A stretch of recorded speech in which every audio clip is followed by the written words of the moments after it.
Это у нас пол по грунту идет.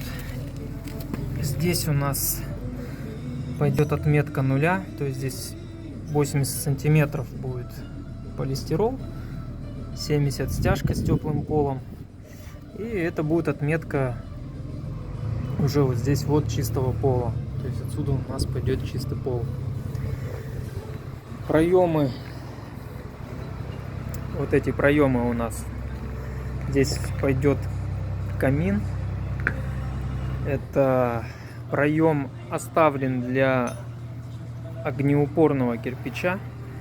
Здесь пойдет кладка из огнеупорного кирпича и уже выйдет на крышу с обычным кирпичом. То есть на самой крыше уже будет просто обычный керамический кирпич. Ну а здесь огнеупорный будет, чтобы у нас не нагревать кладку газоблока,